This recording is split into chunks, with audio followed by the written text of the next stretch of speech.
Hi there, I'm Jim Zirin. Welcome back for more conversations.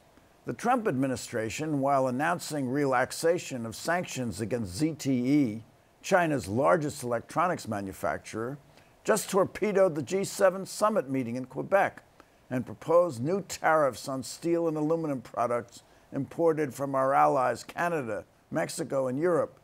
Then, following a dazzling series of reversals and reversals of reversals, Trump announced punitive tariffs on China.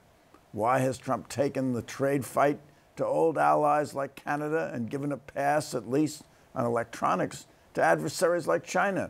Trump's incoherent position led financial journalist Bret Stephens, writing in the New York Times, to argue the administration is blowing up the foundations of global economic order with the same mindless glee as a child popping bubble wrap. We wonder whether America First isn't becoming America Only. Here to discuss these strange developments is Robert Hormats. Bob Hormats was a partner in Goldman Sachs who headed up Goldman Sachs International. He served as Undersecretary of State for Economic Growth, Energy, and the Environment in the Obama administration. He is now a vice chairman of Kissinger Associates. Bob Hormats, I'm delighted to welcome you back to the program. Great to be here again, Jim. Now, how about that, Bob? I mean, are we breaking up the world order with a child's mindless glee like popping bubble wrap? Well, there seems to be no understanding of why the world order was put there in the first place, and no understanding of how beneficial it has been to the United States and to countries that support us around the world. The latest fiasco of this violent disagreement in Quebec really was particularly troublesome because we've had a lot of discussions and debates and negotiations and acrimony at ministerial level, but to have the head of state sit down with the goal initially of trying to reduce tensions and resolve trade issues and resolve numerous other issues, then to come away with what they thought was an agreement, only to have the President of the United States from afar tweeting over some offense that Trump allegedly received from Trudeau in his press conference, really blew the whole thing up, and means that there are 6 countries that seem to be in agreement on most things, like trade, and one country, the United States, that seems to be, in the minds of its allies, trying to undermine and weaken the global trading system. Why do you suppose that he's expressing admiration for dictators around the world like Erdogan and Duterte, Kim Jong-un, even Putin, and trashing our best friends like Justin Trudeau? Well, it seems to me there is a real lack of historical understanding as to why we have alliances and why the G7 was put together in the first place.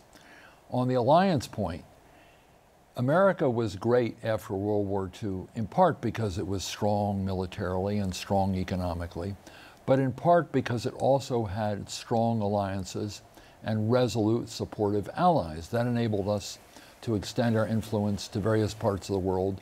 The Russians never had those kinds of alliances. This was an enormous plus for American security, and the fact that our trading partners had recovered with our help from World War II enabled us to trade more with them and boosted American growth as well. How much worse off would we have been if these countries had not recovered? So it was in our interest to have allies for security and economically strong trading partners for our economic benefit.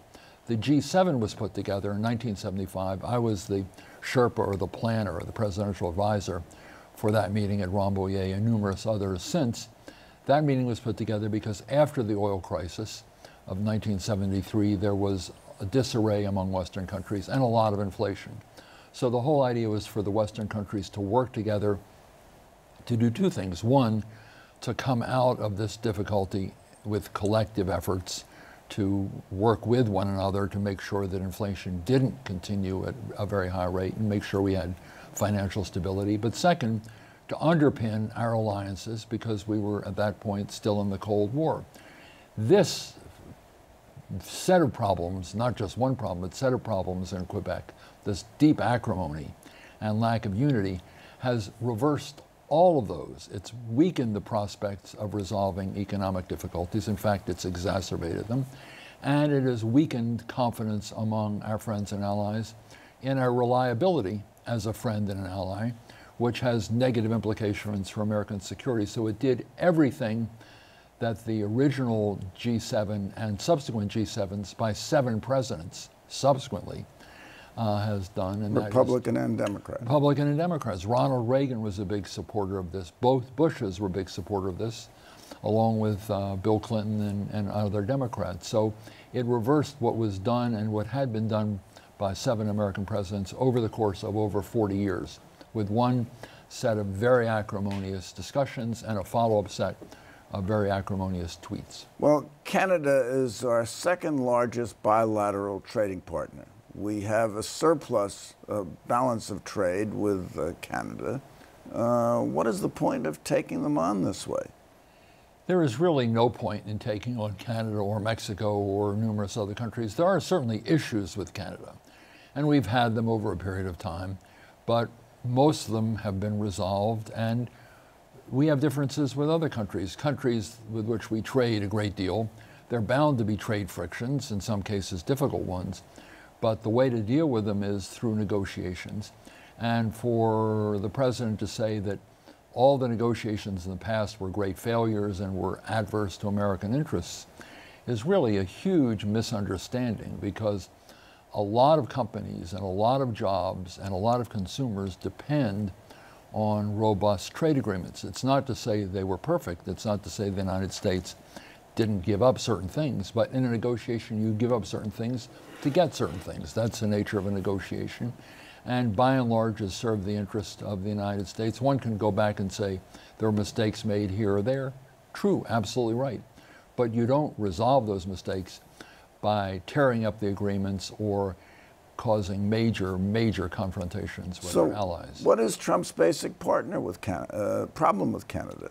He has problems. The Canadians have a very different set of programs to support their dairy industry with some subsidies. But that's a minuscule portion of the trade balance. It's a very small portion of the trade balance. It hurts certain dairy farmers, but it is not a sufficiently serious issue to blow up our entire trading relationship with them. And then he has other things that he has talked about with Trudeau, which is putting in place in the new NAFTA, NAFTA 2.0, so to speak, a sunset agreement which would end after 5 years. In other words, it would not be renewed after 5 years or be up for renewal but in doubt in 5 years. Well, trade agreements depend on a consistent set of relations. That is to say, if you're developing trading partners in another country, you want to be sure that the rules of the game are going to be there not just for 5 years, but for an extended period of time. So you can develop your partnerships, you can develop your lines of supply. But to have a 5-year sunset, the Canadian view is that that would in fact inhibit investment in Canada, because the uncertainty after 5 years would mean that companies wouldn't know what the ground rules were after 5 years. And why is the administration so protectionist? I mean, historically, the Republican Party has been the low tariff party. It's the Democratic Party that's been the high tariff party, and tariffs are inflationary, and tariffs don't help trade. In fact, they are a shadow over trade. Yeah. They're a tax. They're a tax like I put a tax on widgets or I put a tax on any other product. They're a tax on imported goods. And they increase the price. They increase the price of the imported good, and they enable domestic producers of competing goods to increase their prices as well. So they're inflationary on the import side and they're inflationary on the domestic side. Since if you're producing and the imports cost more, you can raise your internal prices. So they are inflationary. The other part of the problem is that other countries have their interests too. And we're beginning to see now that when we impose tariffs or threaten to impose tariffs on other countries say, well, we'll just retaliate by imposing tariffs on key sectors in your economy. So a lot of people are disadvantaged, and over a period of time this can spin out of control. That's my worry about what's happening now, that these acrimonious tweets and arguments are going to cause us to take further action, other countries to retaliate, and we retaliate against them.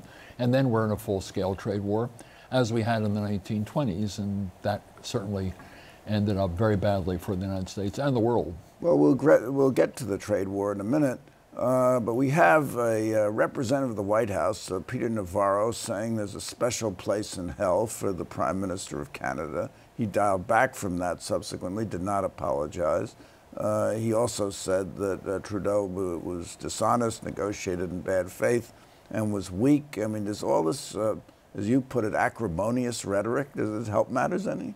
No, it doesn't. And Trudeau and the Canadians, as you pointed out, have been allies for the United States for centuries. And World War II is a good example, but it's not the only war. They have been supportive in various parts of the Middle East and Afghanistan. Well, in the Cold War, they cooperated in having a North American deterrent to missiles from Russia. And our whole strategic early warning system for an attack on the United States depends very heavily on Canada. A lot of our radar systems and surveillance systems are in Canada because, of course, things would come, if they're coming over the pole, to Canada before they come here. Let's move from Canada, our second largest bilateral trading partner, to our largest bilateral trading partner, China. The messages out of the White House are a little uneven. The first, he removed sanctions on China's largest electronics company, ZTE, without any real explanation, even though they were trading with Iran and North Korea. And at the same time, he threatened to impose 25% sanctions on Chinese goods. I mean, how do you harmonize these two events? Well, it is, of course, is very confusing. The ZTE issue really never was a trade issue per se. It was considered by the United States, at least, as an enforcement issue. So that has gotten now morphed into the trade discussions where it was supposed to be somewhat separate. Now you've got with China this question of the $50 billion in goods that the president is probably, or at least says he might, impose tariffs on. He hasn't quite decided what to do. That's the 15th when we'll hear about that. And then later in the month, there's a question of what barriers, if any, will be imposed on Chinese investment, particularly certain types of high-tech Chinese investment in the United States, which the administration is also threatening. So whether he's going to do it and what the effect of the summit in Singapore will have on that remains to be seen. But the Chinese have told us that under threat of sanctions, and particularly if the United States imposes new tariffs on them, which the president's threatened to do, then they will not negotiate on these other trade issues. And there are many people in the business community who are less focused on the tariffs and don't really think tariffs are going to do very much, and are more focused on things in China like China 2025, which is a set of policies to support primarily high-tech industries and make them more competitive through subsidies and through other types of government support. The business community, I think, is much more concerned about that, and the Chinese are not going to negotiate on that or anything else if the United States imposes tariffs on them. Moreover, they'll also impose higher barriers of some sort, probably tariffs, on certain American products going to China. So we have a kind of trade war, which could escalate. And who wins a trade war between the United States and China? Well, the president has this view that trade wars are okay and are easily winnable. But Navarro said we're in a trade war now, so well, we're he not doesn't quite mind in more of a trade war. We're not quite in a trade war yet, but we could be on the verge of one. And I think that we have to decide, and the administration has to decide, whether we're going to move into a trade war, or all these threats and all this bluster is really a negotiating tactic to have more accelerated types of negotiations and resolve these issues in a negotiating way, with this as a threat, but not carrying out the threat, only using it as a lever to negotiate a better deal. The problem is that other countries have public opinions too, not just the United States. China may not be a democracy, but it certainly has public opinion, and the government is responsive to that. Canada, Britain, France, Germany, Japan, they're democracies. They also have public opinion. So when you start threatening these countries, as with Europe, with these tariffs on steel and aluminum, they're reacting very strongly, and they're saying, look, we're not going to negotiate under the gun either, and we're going to start taking action against your products that you sell in Europe. So no one's going to win from a trade war, and the president may think it's winnable, but there'll be a lot of losers between now and there if it is. And I would say that the history of trade wars is that no one wins, and there's a lot of carnage left on the battlefield. And higher prices for American consumers and loss of jobs for American manufacturers. You're already going to see that. If you start restricting the imports of steel, the price of beer cans will go up, the price of cars will go up, the price of infrastructure, the president's a big supporter of infrastructure, the price of those steel girders that you see on the Tappan Zee Bridge and other things, those go up as well, and in some cases quite substantially. So construction, infrastructure prices, costs go up. And what is our beef with China anyway? I mean, they don't manufacture a plane like Boeing or Airbus. They may manufacture component parts for planes, which we're glad to import because that creates jobs for Americans and assembling the component parts into airplanes. They don't manufacture a car of any competitive stature in the world. Not that they sell here. They compete elsewhere, but not here. They compete elsewhere, but they do sell component parts for cars. Sure. And electronic devices that are used in cars quite a great deal now.